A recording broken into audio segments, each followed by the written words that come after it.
ठीक है। पैनक्रियास को अपन ने क्या बोले थे? Dual gland. डुअल के लिए एक और भी वर्ड यूज करते हैं अपन, हेटेरो, है ना? ठीक है। तो आपके पैनक्रियास के लिए एक और वर्ड यूज होता है हेटेरोग्लैंड करके। क्या यूज होता है? हेटेरोग्लैंड। बोलने का रीजन क्या है हेटेरोग्लैंड बोलने का? हाँ, क्योंकि ये आपकी बॉडी का एक ऐसा ग्लैंड है जिसके दो पार्ट्स है अलग अलग, जो एक्सोक्राइन भी है और एंडोक्राइन भी है। ठीक है। तो पैनक्रियास का वो पार्ट जो एक्सोक्राइन नेचर का है, ठीक है, टेक्निकली एक्सोक्राइन नेचर का है, मतलब ये क्या रिलीज करता है? एंजाइम्स, जिसको आप क्या बोलते हो? पैनक्रियाटिक जूस, जिसमें हम पढ़ चुके हैं वो डाइजेस्टिव सिस्टम वाले चैप्टर में। ठीक है। बहुत सारे अलग अलग टाइप के क्या है उसके अंदर में, जैसे कोलेसिस्टोकाइनिन वगैरह पढ़ा था अपन ने, उस टाइप के एंजाइम्स हैं किसके अंदर में? Pancreatic juice. अगर आपको याद होगा तो इसी पैनक्रियाटिक जूस को आपने एक और नाम दिया था, याद है? Complete digestive juice. ठीक, क्योंकि पैनक्रियाटिक जूस एक ऐसा, ये बोला जाएगा, मिक्सचर ऑफ एंजाइम है which can metabolise almost all types of nutrients, यानी कि कार्बोहाइड्रेट्स भी, प्रोटीन्स भी और फैट्स भी। इसीलिए हमने पैनक्रियाटिक जूस को बोला था क्या? Complete digestive juice. वैसे तो और भी है ना, स्टमक में है आपके, ठीक है, तो स्टमक में जो पेप्सिन है, लेकिन वो सबको डाइजेस्ट नहीं कर सकता। इंटेस्टाइनल जूस है, वो भी सबको डाइजेस्ट नहीं कर सकता। ठीक है। बट पैनक्रियाटिक जूस जो है ऑलमोस्ट हर टाइप के न्यूट्रिएंट को क्या कर सकता है? डाइजेस्ट कर सकता है। That's why it is also called as complete digestive juice. तो एक्सोक्राइन पार्ट जिन सेल से बनता है इनको बोलते हैं पैनक्रियाटिक एक्टिनाई या एसिनाई। ठीक है। और सो ये हो गया एक पार्ट, और ये कनेक्टेड होता है किससे? आपके डुओडेनम से। ठीक है, एक डक्ट के थ्रू। वो अपन ऑलरेडी डाइजेस्टिव सिस्टम में पढ़ चुके हैं। अब यहाँ हम जिस पे फोकस कर रहे हैं वो क्या है? Endocrine part. किसका? पैनक्रियास का। ठीक है। एंडोक्राइन पार्ट जिस टाइप के सेल से बना है उसको क्या बोलते हैं? से रिलेटेड बात कर रहे थे, जो किसका पार्ट है? एंडोक्राइन का पार्ट है। ठीक है। आयलेट ऑफ लैंगरेंज के अंदर में टोटल 4 टाइप के सेल्स होते हैं, अल्फा, बीटा, डेल्टा और पीपी, पैनक्रियाटिक पॉलीपेप्टाइड्स। ठीक है। ये पहले छोटे-छोटे काम निपटा लेते हैं, ठीक है ना। पीपी सेल्स का काम है कि भैया कितना पैनक्रियाटिक जूस सीक्रेट होगा, ठीक, उस पे कंट्रोल रखना। ठीक है। ये सोमैटोस्टैटिन जो रहेगा इस पे बाद में डिस्कस करेंगे। राइट नाउ अभी चलते हैं किस पे? आपके इंसुलिन और ग्लूकागोन के ऊपर में। ठीक, तो जो मेजर सेल्स हैं वो है अल्फा सेल्स और बीटा सेल्स। बीटा सेल्स जो है वो रिलीज करते हैं क्या? हार्मोन, जिसका नाम है इंसुलिन। और ये वैसा एक ऐसे हार्मोन है जो क्या करता है? आपके ब्लड में ग्लूकोज के लेवल को कम करता है, और ग्लूकोज को कम करता है इसीलिए उसको क्या बोलेंगे? हाइपोग्लाइसेमिक। ठीक, पहले ये देखते हैं कि होता क्या है। तो मैंने बोला कि आपने जैसे ही खाना वाना खाया, खाना खाने के कुछ समय के बाद में वो खाना आपके इंटेस्टाइन तक पहुंचा, इंटेस्टाइन में पहुंचने के बाद में डाइजेशन का प्रोसेस स्टार्ट हुआ, कार्बोहाइड्रेट्स का मेटाबॉलिज्म हुआ और ब्लड में ग्लूकोज का लेवल बढ़ा। ठीक है। अब जैसे ही ब्लड में ग्लूकोज का लेवल बढ़ा, तो मैंने आपको पहले भी बोला है कि ब्लड ग्लूकोज का एक्स्ट्रा लेवल हम लोग टॉलरेट नहीं कर सकते। उसका एक सिंपल सा रीजन ये है कि आपका ग्लूकोज जो है क्रिस्टलाइन नेचर में रहेगा। अगर लेवल बढ़ेगी तो जगह जगह जाके क्या करेगा? क्रिस्टल्स फॉर्म करना स्टार्ट कर देगा। जैसे नेफ्रॉन्स में एक्सेस ऑफ ग्लूकोज चला गया तो क्रिस्टल्स बनेंगे। क्रिस्टल्स जो बनेंगे वो नेफ्रॉन को क्या करने लगेंगे? डैमेज करने लगेंगे। और यही रीजन है, आपको बताया था कि most of the persons who suffer from diabetes, elevated levels of glucose, they at some or other point of time they also suffer from renal failure, nephron damage. ठीक है। ये बड़ा सिंपल सा रीजन है उसके पीछे में कि मेजॉरिटी ऑफ वो लोग जिनको क्या होता है? डायबिटीज होता है, उनको किडनी डैमेज होने का या नेफ्रॉन डैमेज, उसको नेफ्राइटिस बोलते हैं, रीनल नेफ्राइटिस, सॉरी आपका डायबिटिक नेफ्रोपैथी उसको बोलते हैं, नेफ्रॉन्स का डैमेज होना। ठीक है, वो बहुत कॉमन उसका रीजन है। चलिए अब आगे बढ़ते हैं कि इसका काम क्या है। ठीक, तो इंसुलिन आएगा, और मैंने बोला कि इंसुलिन आपकी बॉडी के अंदर में ग्लूकोज का क्या लगाएगा? सेल लगाएगा। सर इंसुलिन का टारगेट क्या है? इंसुलिन का एक ही टारगेट है कि आपके ब्लड में जो ग्लूकोज का लेवल बढ़ चुका है उसको क्या करना है? कम करना है। ठीक है। सर ग्लूकोज के लेवल को कम करने की कोई स्ट्रेटजी है क्या? है ना। ठीक है, स्ट्रेटजी ये है स्ट्रेटजी ये है कि पहला तो एक काम कीजिए, यूटिलाइजेशन ऑफ ग्लूकोज को क्या कीजिए, बढ़ा दीजिए। यूटिलाइजेशन ऑफ ग्लूकोज को बढ़ाइए, ठीक है। सर ये कैसा होगा, ये काम फिर से करेगा कौन, इंसुलिन, ठीक है। तो इंसुलिन जाएगा आपकी बॉडी के सेल्स के पास में, ठीक है, और सेल्स को बोलेगा कि आपको एटीपी बनाना है ना, अरे भैया एनर्जी तो सबको बनानी है, ठीक है। तो इंसुलिन जाएगा सेल्स के पास में और उनको कन्विंस करेगा कि एटीपी बनाने के लिए आप क्या यूज कीजिए, ग्लूकोज कीजिए, हमारे पास में भरपूर मात्रा में क्या है, ग्लूकोज, ठीक है। तो एक बड़ी सिंपल सी लैंग्वेज में बोलूं तो इंसुलिन जो है वो आपके ब्लड में क्या करेगा, सेल लगाएगा, सेल्स के पास में जाएगा और वहां जाके खड़ा हो जाएगा, ले इंसुलिन इंसुलिन सॉरी ले glucose glucose glucose glucose glucose, पकड़ में ले पकड़ में ले पकड़ में ले, क्या ले, ग्लूकोज, ठीक है। अब ये जाएगा सेल के पास में और सेल को बोलेगा कि देखो तुमको एटीपी बनाने का, अरे भैया एनर्जी चाहिए ना, बगैर एनर्जी के तुम्हारा कोई एग्जिस्टेंस है क्या, नहीं है, ठीक है। तो फिर वो सेल को बोलेगा कि भैया तुमको ग्लूकोज बनाना है तो फैट और प्रोटीन को काहे के लिए तोड़ना है ना। अच्छा तुमने, चलो ठीक है, तुमने फैट को तोड़ भी दिया, ठीक, कितने एटीपी निकालोगे फैट तोड़ के, कितने निकालोगे,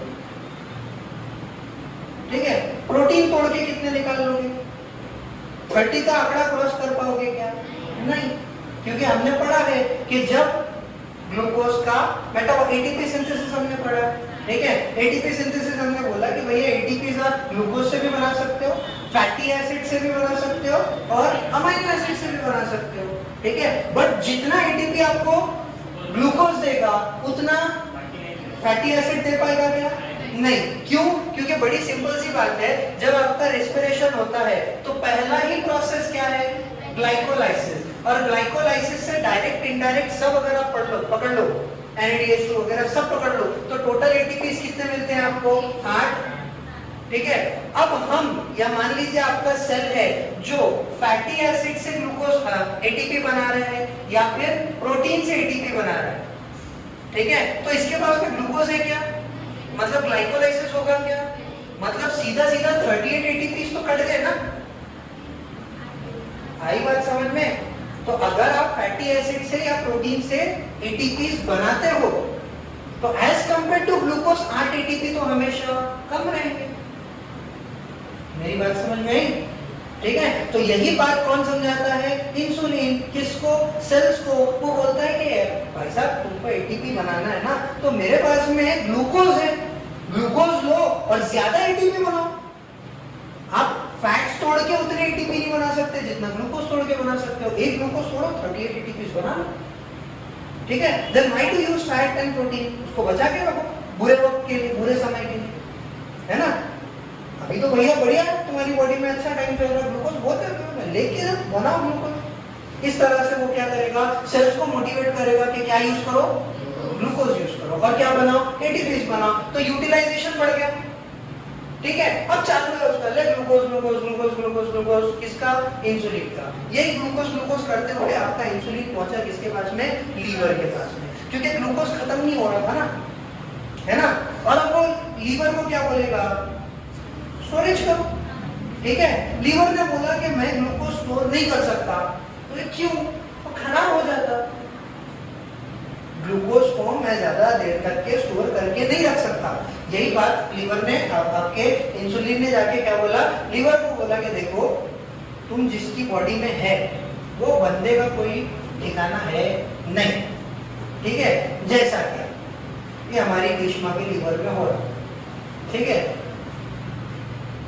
तो ग्रीष्मा का इंसुलिन उसके लीवर को जाके ये बोलता है कि देखो आज उसने दोपहर का खाना खाया, शाम का वो खाएगी नहीं खाएगी उसकी कोई गारंटी नहीं है, पर शाम में तुमको एनर्जी लगेगी तो कहां से लाएंगे, उसका लीवर सोच में पड़ जाता है। आप तो सही बोल रहे हो, ठीक है। तो इंसुलिन कन्विंस करता है ग्रीष्मा के लीवर को, हेपेटिक सेल्स को, कि क्या करो, ग्लूकोज को स्टोर करो। बट ग्रीष्मा के लीवर के सेल्स ये बोलते हैं कि मैं ग्लूकोज को स्टोर नहीं कर सकता, ग्लूकोज खराब हो जाता है ना। तो फिर इंसुलिन बोलता है कि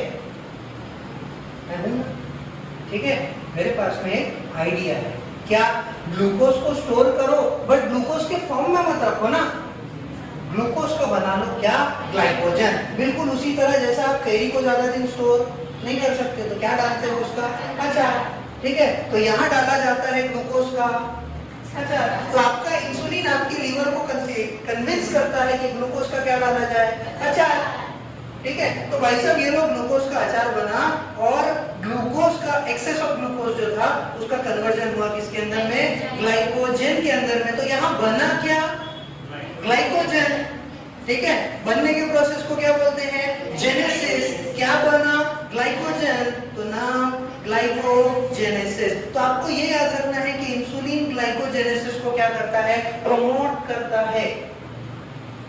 इंसुलिन ग्लाइकोजेनेसिस को क्या करता है, प्रमोट करता है। तो एक्सेस ऑफ कार्बोहाइड्रेट जो आपकी बॉडी ने जमा किया था, that will be now converted into glycogen. Clear है मेरी बात, ठीक है। और लेकिन अभी भी उसका चालू ही है, देख glucose glucose glucose glucose glucose उधर भी चालू है, उधर कन्वर्ट करवा रहा है, इधर सेल्स को बोलता है कि ज्यादा से ज्यादा क्या यूज करो, ग्लूकोज यूज करो। अब इंसुलिन ने इतना ग्लूकोज यूटिलाइज करवा दिया कि अब आपके ब्लड का ग्लूकोज लेवल क्या होने लगा भाई साहब, हाँ यस, अब आपका ब्लड ग्लूकोज क्या होने लगा, कम, ठीक है। कितना कम, कितना कम,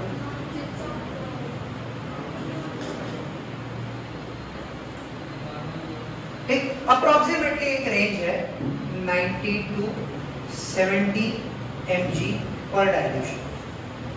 70 mg पर डाइल्यूशन के नीचे अगर आपका इंसुलिन गया, ठीक है, तो प्रॉब्लम क्रिएट हो जाएगी। क्या प्रॉब्लम होगी आगे बताता हूं, ठीक है। बट हुआ ये कि इंसुलिन तो लगा हुआ है अपने काम पे, इंसुलिन का सेल चालू है, ले ग्लूकोज ग्लूकोज ग्लूकोज ग्लूकोज, ठीक है। बट ये ग्लूकोज के सेल के चक्कर में अब ग्लूकोज का लेवल ब्लड में क्या हो रहा है, कम हो रहा है। और अब ये चिंता का विषय बन गया किसके लिए, आपके उन सेल्स के लिए जो ग्लूकोज के अलावा किसी और सोर्स से यानी कि फैट्स और प्रोटीन से एटीपीज नहीं बना सकते, ठीक है। बट सर बनाने की जरूरत ही क्या है, ग्लूकोज है ना, मैंने बोला ग्लूकोज था, अब वो इंसुलिन क्या कर चुका है, ग्लूकोज कम कर चुका है, ठीक है। और अब अगली बार तुम कब खाना खाओगे उसकी बॉडी को, तुम्हारी बॉडी को ही तुम्हारे ऊपर भरोसा नहीं है, पहली बात तो ये है, ठीक है। उसको कोई तो भी डिफेंस मैकेनिज्म चाहिए ना, तुमको नेक्स्ट टाइम खाना कब मिलेगा, तुम नेक्स्ट खाना कब खाओगे, बॉडी को उसका आइडिया नहीं है। तो जब तक तुम खाना नहीं खाओगे तब तक सरवाइव तो करना है ना, अगर सरवाइव करना है तो ग्लूकोज बचाना पड़ेगा, क्योंकि कुछ ऐसे सेल्स हैं जो विदाउट ग्लूकोज एटीपीज नहीं बना सकते। और इनमें सबसे इंपॉर्टेंट है कौन, आपके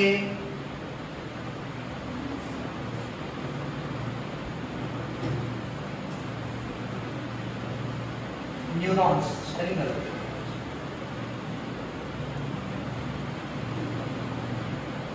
क्या, न्यूरॉन्स,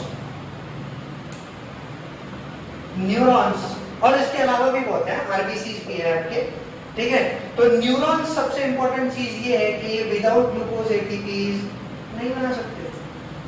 फिर भले ही आपकी बॉडी के अंदर में भरपूर मात्रा में फैट हो, भरपूर मात्रा में प्रोटीन हो, लेकिन ये वो सेल्स हैं जो विदाउट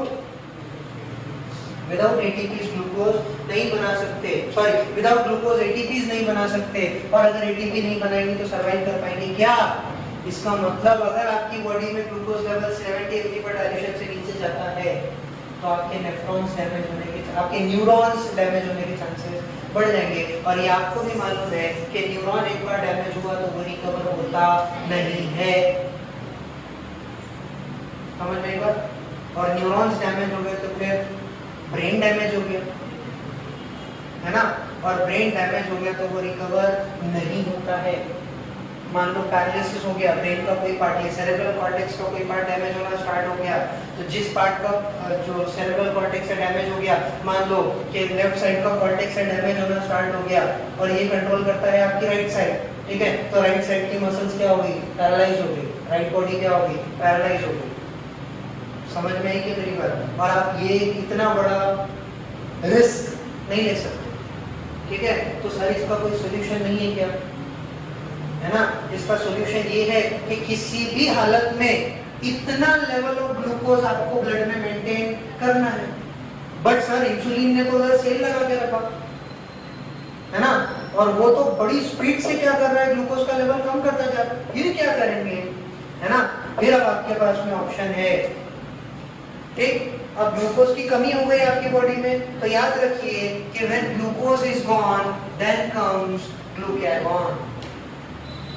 समझ में आई बात? When glucose is gone then comes glucagon. तो अब आपकी स्टोरी में एंट्री मारता है कौन, ग्लूकागॉन, ठीक है। और ग्लूकागॉन सीधा जाएगा किसके पास में, इंसुलिन के पास में। और जहां जहां इंसुलिन ने अपने सेल लगा के रखे थे, ग्लूकागॉन जाके बोलेगा, सबसे पहले तो वो इंसुलिन को वहां से हटाएगा, ठीक है। इंसुलिन को हटाएगा, बोलेगा हटे, कोई सेल वेल नहीं है, ग्लूकोज नहीं है हमारे पास, ठीक है। तो इंसुलिन का काम हो गया बंद। किसने बंद कराया, ग्लूकागॉन ने। पहली चीज कि ग्लूकागॉन कंट्रोल कर रहा है किसको, इंसुलिन की लेवल को, इंसुलिन का सिक्रीशन बंद हो गया। अब दूसरा, इंसुलिन ने जो लोगों का ब्रेन वॉश करके रखा था, जो सेल्स का, ग्लूकोज यूज करो, ग्लूकोज यूज करो। अरे भैया अब तो ग्लूकोज सेल्स जो है वो शिफ्ट हो गए ना, किसके ऊपर में, ग्लूकोज के ऊपर में, ठीक है। अब ग्लूकागॉन का काम क्या है फिर, यस, ग्लूकागॉन का काम है कि इंसुलिन, आपका जो ग्लूकोज है उसके यूटिलाइजेशन को क्या करवाना, कम करवाना। तो अब ग्लूकागॉन ग्रीष्मा की बॉडी में घूम रहा है और सारे सेल्स को ये बोल रहा है कि एक काम करो, क्या एटीपी बनाना है ना, ग्लूकोज यूज मत करो, तुम एक काम करो, फैट यूज करो, प्रोटीन यूज करो, बट ग्लूकोज यूज मत करो। ग्रीष्मा के सेल बोलते हैं नहीं, हम नहीं करते। क्यों करेंगे भैया, अरे हमारे को ग्लूकोज में 8 एटीपी का एडवांटेज मिल रहा, तो हम क्यों फैट यूज करना। एक ग्लूकोज हमको 38 एटीपीज दे रहा है, फैट तो उतना नहीं दे रहा, प्रोटीन तो उतना नहीं दे रहा, तो हमने क्यों घाटे का सौदा करना, है ना। हमको क्यों भैया आप ये प्रमोट, ये इसलिए क्यों मोटिवेट कर रहे हो कि ग्लूकोज यूज मत करो करके, ठीक है। तो फिर पहले ग्लूकागॉन उसको क्या बोलता है, अच्छे से समझाता है कि देखो उधर न्यूरॉन्स है ना, तुम्हारे पास में ऑप्शन है, तुम नहीं ग्लूकोज तो फैटी एसिड यूज कर सकते हो, नहीं फैटी एसिड तो प्रोटीन यूज कर लो, टर्शियरी सोर्स ऑफ एनर्जी है, ठीक है। बट ग्लूकोज यूज मत करो, क्योंकि ये ऑप्शन तुम्हारे पास में है, सबके पास ये ऑप्शन नहीं है। न्यूरॉन्स ये काम नहीं कर सकते, उसके सेल, ग्रीष्मा के सेल अभी भी बोलते नहीं, वो नहीं कर सकते तो हमने क्या करना। अरे भैया उनका काम है ना, वो देखते बैठे, उनका प्रॉब्लम है कि वो ग्लूकोज के बगैर किसी और चीज से एनर्जी नहीं बना सकते, है ना। हम तो भैया ग्लूकोज यूज करेंगे, ठीक है। तो ग्लूकागॉन क्या करता, शरीर के साथ में उसको स्टार्ट करता, ठीक है, और उसको प्यार से समझे, बाबू क्या न्यूरॉन अगर मर गया तो तू जिंदा रहेगा क्या। वो 2 मिनट के लिए सोचता है, यार बात तो सही है, अपना तो पूरा जो भी डिपेंडेंसी है वो किसके ऊपर में है, ब्रेन के ऊपर में। ब्रेन डैमेज हो गया तो ये ब्रेन डेड हो जाएगा, और ये ब्रेन डेड हो गया तो थोड़ी देर में अपन भी डेड हो जाएंगे, ठीक है। तो उसको बात समझ में आ जाए, ठीक है, हम क्या करते, फैट प्रोटीन यूज कर लेते, ग्लूकोज को एक काम करो तुम बचा ले, ठीक है, तुम ग्लूकोज को बचाओ ताकि न्यूरॉन्स हमको बचा सके। आई बात समझ में। अब ये हुआ किसके साथ में, सेल्स के साथ में। यूटिलाइजेशन क्या करवा दिया, कम करवा दिया, बचा क्या, लीवर। अब ग्लूकागॉन गया किसके पास में, लीवर के पास में, और अब वो लीवर को बोलता है कि भाई एक काम करो, क्या तूने बहुत सारा क्या स्टोर करके रखा था, ग्लूकोज स्टोर करके रखा, कौन से फॉर्म में, ग्लाइकोजन के फॉर्म में। भाई थोड़ा एक काम करना प्लीज, कौन, ग्लूकागॉन को, किसको, हेपेटिक सेल्स, ठीक है। भाई थोड़ा एक काम करना, उन्हें क्या, वो जो ग्लाइकोजन स्टोर स्टोर करके रखा है, उसको थोड़ा सा ग्लूकोज में कन्वर्ट करके देना, ठीक है। लीवर बोलता है नहीं देता, क्या नहीं देता। ग्लाइकोजन फिर बोलता है भाई देख ग्लूकोज जरूरी है, ठीक है, वो नहीं रहेगा तो अपन प्रॉब्लम में आ जाएंगे। लीवर बोलता नहीं, ठीक है। तो फिर वापस से ग्लाइकोजन लीवर के सेल्स को साइड में लेके जाना, उसको समझाता कि बाबू न्यूरॉन्स को चाहिए, वो नहीं रहेगा तो तू रहेगा क्या, तो उसकी भी बात समझ में आ जाती, बोले बात सही है। तो फिर आपका लीवर जो था है ना, वो क्या करता है, ग्लाइकोजन को तोड़ेगा और क्या बनाएगा, ग्लूकोज बनाएगा। और ये ग्लूकोज आप क्या करोगे, यूज करें तो लेवल ऑफ ग्लूकोज बढ़ने लगेगा। बताइए प्रोसेस का नाम क्या है, कुछ तो भी टूट रहा ना, टूटने के लिए लाइसेस, क्या टूटा, ग्लाइकोजन, तो प्रोसेस का नाम ग्लाइकोजेनोलाइसिस। ये करता है कौन, ग्लूकागॉन। तो अगर आपने एक चीज नोटिस की है तो यहाँ पे ओवरऑल होता ये है कि इंसुलिन और ग्लूकागॉन एक दूसरे के एंटी काम करते हैं, दोनों एंटागोनिस्ट है एक दूसरे के। क्या है, एंटागोनिस्ट है। कौन कौन, इंसुलिन और ग्लूकागॉन। क्लियर है मेरी बात, ठीक है। अब थोड़ा सा इसको और कनेक्ट करके देखो, किसके साथ में, कॉर्टिसोल के साथ में, ग्लूकोकॉर्टिकॉइड्स। आपने बोला था ग्लूकोकॉर्टिकॉइड मेटाबॉलिज्म को क्या करता है, इसका मतलब ग्लूकोकॉर्टिकॉइड बिहेव्स लाइक इंसुलिन नहीं, ग्लूकागॉन। ग्लूकोकॉर्टिकॉइड्स का काम क्या है, ब्लड में ग्लूकोज के लेवल को बढ़ाना। इंसुलिन का काम क्या है, हाँ, तो ग्लूकोकॉर्टिकॉइड्स और इंसुलिन भी क्या हुए, फिर एक दूसरे के एंटागोनिस्ट। समझ में आई बात, क्या हो गए, एक दूसरे के एंटागोनिस्ट, ठीक। अब बिकॉज ऑफ सम रीजन अगर ऐसा होता है कि बंदे के बीटा सेल्स डैमेज हो गए, उसकी वजह से क्या होगी, इंसुलिन की कमी। इंसुलिन की कमी होगी तो ब्लड का ग्लूकोज एलिवेट हो जाएगा, and that is called as diabetes mellitus, insulin dependent diabetes mellitus. Clear है मेरी बात, कोई कंफ्यूजन इसके अंदर में? तो ये हो गया भाई साहब क्या, आपका पैनक्रियास, ठीक है। दो मेजर हार्मोन्स, इंसुलिन, ग्लूकागॉन, ठीक है। और इंसुलिन और ग्लूकागॉन की लेवल पे कंट्रोल रखने का काम किसका, सोमैटोस्टैटिन, है ना, वो दोनों पे कंट्रोल रखने का काम सोमैटोस्टैटिन का, ठीक। सो ये है क्या, पैनक्रियास, ठीक। अब निकालिए एनसीईआरटी।